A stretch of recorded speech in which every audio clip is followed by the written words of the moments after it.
Oke, menuju ke pertanyaannya Pak Sugeng yang nomor 2 ya. Jadi yang pertanyaan kedua ini Pak Sugeng bertanya bagaimana cara menghidden materi ke mahasiswa ya. Jadi misalkan kita punya 10 bab materi untuk 18 pertemuan, 10 bab materi. Tapi karena ini masih minggu pertama, maka yang kita buka hanya bab 1 saja. Bab 2 sampai bab 10 kita hidden ya. Kita hidden dulu supaya mahasiswa tidak bisa lihat. Yang bisa dilihat hanya bab 1 saja. Nah, nanti seiring dengan bertambahnya waktu, nanti minggu kedua, minggu ketiga. Nah, minggu ketiga nanti bab 2 dibuka. Minggu ke-6 nanti bab 3 dibuka. Seperti itu ya. Jadi intinya cara menghidden materi kepada mahasiswa. Ya. Terima kasih sekali lagi Pak Sugeng atas pertanyaannya, dan semoga bisa menjawab pertanyaan yang serupa dari teman-teman dosen yang lain. Oke, pertanyaan yang sangat bagus sekali. Jadi itu sering kita alami ya, termasuk saya dulu juga belum tahu caranya. Jadi untuk menghidden caranya mudah sekali. Pertama di turn editing on dulu ya. Kalau sudah on, nah sudah seperti ini ya. Kalau sudah ada tulisan editnya ini berarti sudah on. Jangan di off kan lagi ya. Ini sudah on. Nah, caranya menghidden ini kan ada topik dan subtopik ya. Ini di topik 1 ini ada subtopik PPT 1, ada subtopik diskusi 1. Nah, misalkan kita mau menghidden satu topik keseluruhan ya. Jadi yang di hidden adalah topik 1 yang isinya adalah PPT 1 dan diskusi 1. Itu caranya edit head topik ini.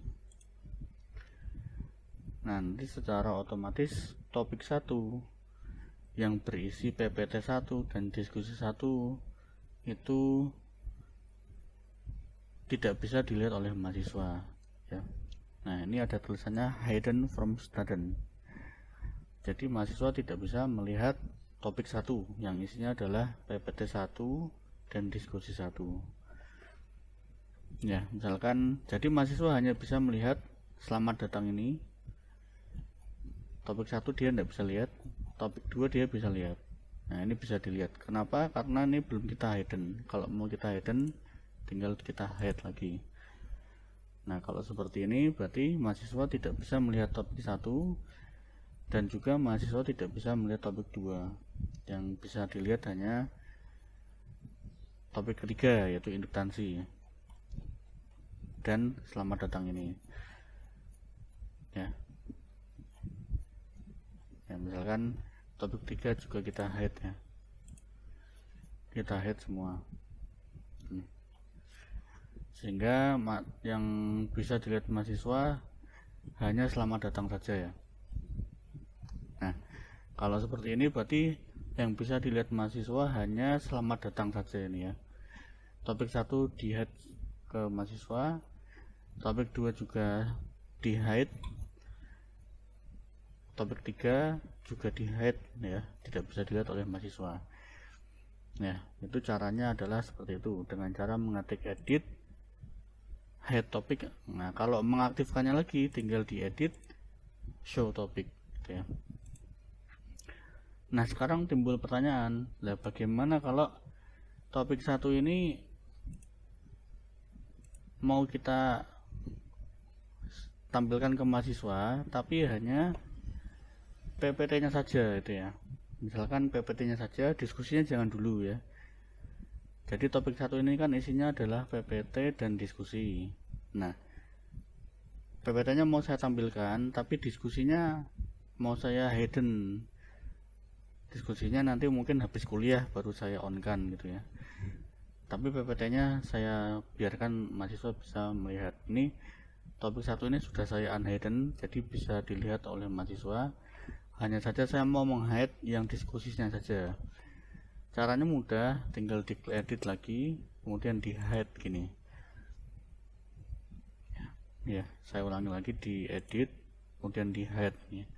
Nah, kalau seperti ini, berarti yang di hide ke student bukan topik satu keseluruhan, melainkan hanya diskusi satu saja. Jadi mahasiswa bisa melihat topik satu, tapi isinya hanya PPT satu saja. Mahasiswa tidak bisa melihat diskusi satu, karena diskusi satu kita hide. Ya, jadi hidden ini bisa satu topik atau satu subtopik aja. Jadi itu jawaban dari pertanyaan Pak Sugeng Rianto, cara menghide topik kepada mahasiswa. Ya, semoga bisa menjawab pertanyaannya. Dan ya, menghide topik ini bisa berupa menghide satu topik keseluruhan atau menghide subtopiknya saja ya. Bisa satu topik keseluruhan atau subtopiknya saja. Oke, sekian dari saya. Apabila teman-teman dosen lain ada yang ingin bertanya, bisa dipersilakan dengan cara mengomentari di channel YouTube saya, atau bisa juga WA pribadi saya. Sekian dan terima kasih.